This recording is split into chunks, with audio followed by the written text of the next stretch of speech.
खड़गे साहब तो देखो ऐसा है, इनको जिस आदमी को जितनी समझ होती है ना धर्म की उतना ही बात करता है। इनको अलुल जलुल बोलने से कोई फायदा नहीं है। इसलिए इसको मुझे तो नहीं लगता कि उसको समझाने की जरूरत है, क्योंकि वो समझना ही नहीं चाहता है। उसको केवल अनर्गल बोलना है, उल्टा सीधा बोलना है, हर बात को पकड़ के लटक जाना है, करना कुछ नहीं। इस आदमी को हनुमान चालीसा का ही ज्ञान नहीं है तो वेदों को क्या जानेगा वो। बीजेपी के कार्यकर्ता घर में जला दिए, क्या लेडीज क्या बच्चे सब घर में बंद करके आग लगा दी। वो नहीं दिखाई दे रहा ममता बनर्जी को। ममता बनर्जी को महाकुंभ दिखाई दे रहा है कि सूप बोला तो बोला, लेकिन यहाँ तो छन्नी भी बोल लिया जिसमें पहले से 72 छेद है।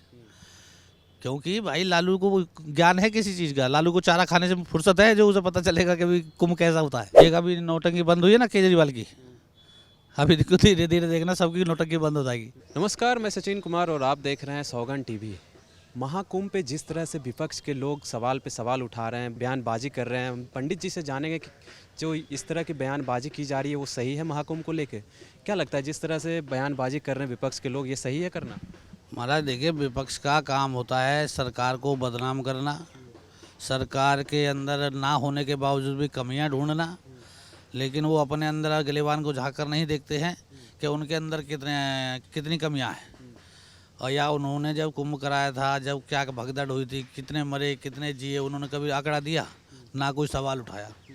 अब रही बात योगी जी के राज में इतनी सफलतापूर्वक इतना बड़ा महाकुंभ आयोजन हुआ, 60 करोड़ आदमी वहाँ स्नान कर चुका है। अब इनको लग रहा है विपक्ष को कि विपक्ष की ज़मीन खिसकती जा रही है, तो कुछ ना कुछ तो बोलेंगे।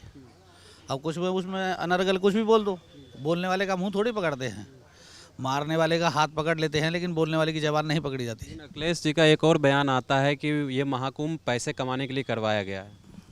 तो वो पैसा जाएगा कहाँ? देश को राज्य में तो लगेगा। अगर मान लो पैसा कमाने के लिए भी किया गया है, ये तो वैसे तो धार्मिक प्रोग्राम है। अगर वो विपक्ष कहता है कि नहीं जी ये पैसा कमाने के लिए गया, तो पैसा जाएगा कहाँ? पैसा भी तो राज्य में ही लगेगा। जहाँ पैसा कमाएंगे पैसा राज्य में लगेगा, पैसा राज्य तरक्की करेगा, बेरोजगार को रोजगार मिलेगा, मिला भी है। वहाँ कितने लोग बागों ने दुकानदारियाँ कर रखी हैं, ये भी तो देखो। और तुम अगर बता दो मुझे अगर कि तुमने किसी एक आदमी को रोजगार दिया हो। मल्लिकार्जुन खड़गे कहते हैं कि कुंभ में नहाने से क्या नौकरियां मिल जाएगी? बिल्कुल मिल जाएंगे। देखो ना वहाँ जाके, जहाँ 60 करोड़ आदमी जा रहा है वहाँ रोजगार नहीं है। जहाँ 60 करोड़ आदमी जा रहा है वहाँ रोजगार नहीं है। हर चीज़ की रोजगार है, दुकानदार है, रिक्शे वाला है, रेहड़ी पटरी वाला है, झाड़ू पोछा वाला है, सबको रोजगार नहीं मिला है वहाँ, सबको रोजगार मिला है। बाकी रही बात खड़गे की, तो खड़गे साहब तो देखो ऐसा है, इनको जिस आदमी को जितनी समझ होती है ना धर्म की उतना ही बात करता है। इनको अलुल जलुल बोलने से कोई फायदा नहीं है। अखिलेश जो कह रहे हैं कि ये 144 साल का सिर्फ झांसा दिया गया है, ऐसा कुछ भी नहीं है, जैसे कुंभ होता था वैसा ही कुंभ है, कोई 144 साल ये कहीं प्रमाण नहीं किया गया कि 144 साल बाद आया है। देखिए, जिस आदमी को हनुमान चालीसा का ही ज्ञान नहीं है तो वेदों को क्या जानेगा वो। जब वेदों अनुसार 144 साल बाद ये मुहूर्त आया है, ये कुंभ आया है, तो अखिलेश को मुझे तो नहीं लगता कि उसको समझाने की ज़रूरत है, क्योंकि वो समझना ही नहीं चाहता है। उसको केवल अनर्गल बोलना है, उल्टा सीधा बोलना है, हर बात को पकड़ के लटक जाना है, करना कुछ नहीं है। अच्छा, ममता के बयान को कैसे देखते हैं, जिस तरह से वो कह रहे हैं कि ये महाकुंभ नहीं मृत्यु कुंड है? देखिए, अभी देखा नहीं है वहाँ कितनी भगदड़ हुई, कितने वहाँ हिंदू मारे गए, जला दिए गए, घर जला दिया गया, वो क्या था? यहाँ तो एक ऐसा कुछ हुआ ही नहीं। अपने राज्य में देखो ना, कितने मारे गए हिंदू, कितने मारे गए मुसलमान, कितने के सब मारे गए, घरों में आग लगा दी, बीजेपी के कार्यकर्ता घर में जला दिए, क्या लेडीज़ क्या बच्चे सब घर में बंद करके आग लगा दी। वो नहीं दिखाई दे रहा ममता बनर्जी को। ममता बनर्जी को महाकुंभ दिखाई दे रहा है। उसे भी लग रहा है कि इस बार उसकी कुर्सी भी भागने वाली है। अच्छा, लालू यादव भी चुप नहीं बैठे, वो भी कह रहे हैं ये महाकुंभ नहीं है, बेकार कुंभ है। महाराज ये पता क्या हो रहा है, ये तो अभी बात हो रही है कि सूप तो सूप छलनी भी बोली, जिसमें 72 छेद। ये तो वो वाली कहानी हो रही है कि सूप बोला तो बोला, लेकिन यहाँ तो छन्नी भी बोल लिया जिसमें पहले से 72 छेद है। क्योंकि भाई लालू को ज्ञान है किसी चीज़ का, लालू को चारा खाने से फुर्सत है जो उसे पता चलेगा कि भाई कुंभ कैसा होता है, कुंभ कैसा होता है, उसे चारा खाने से फुर्सत नहीं है।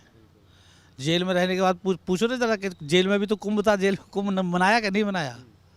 तो ऐसे ही इंसानों के लिए मैं बोलना पसंद नहीं करता हूँ। और जिसकी जैसी भावना, वो कहते हैं जैसी रही भावना जाके प्रभु मुहूर्त देखे दिन तैसी, तो वो तो यही वाला हाल है कि विपक्ष तो हमेशा उल्टा ही देखेगा, सीधा उसे देखना ही नहीं है। क्योंकि भगवान ने उसकी सोच ही ऐसी कर दी है, जागो प्रभु अति दारुण दुख दीना वाकी मति पहले हर लीना। तो उसकी तो सोच ही खत्म है। शिवरात्रि आ रही है, सुनने में आ रहा है कि भीड़ बहुत जोरों शोरों से आएगी, तो क्या तैयारी कर रखे हैं? हाँ, उससे पहले तैयारी कर रखी है। कल भी मैं तो बयान सुन रहा था वहाँ के उनके जो है पुलिस वालों का और उनका जो रेलवे वाले हैं जो कि भाई उससे मौनी अमावस्या से भी बहुत बढ़िया हमने व्यवस्था कर रखी है इस बार। हमें पता है कि हो सकता है शिवरात्रि पे ज़्यादा भीड़ हो जाए, तो सबके लिए पूरा पर्याप्त इंतजाम किया हुआ है। मैंने तो कल न्यूज़ में ही देखा है। अच्छा, इन जो विपक्ष वाले बयानबाजी के कोई मतलब बनता है इनका? अरे ये तो फालतू की नौटंकी है। एक अभी नौटंकी बंद हुई है ना केजरीवाल की, अभी देखो धीरे धीरे देखना सबकी नौटंकी बंद हो जाएगी। जब सब अपनी अपनी सीट हार के बैठ देंगे ना, तब सबके बोलना बंद हो जाएगा। तो जो कह रहे हैं लोग कि सनातन का मजाक बनाया गया, मजाक ऐसा कुछ है? किसी की हिम्मत ही नहीं है जो सनातन का मजाक बना दे।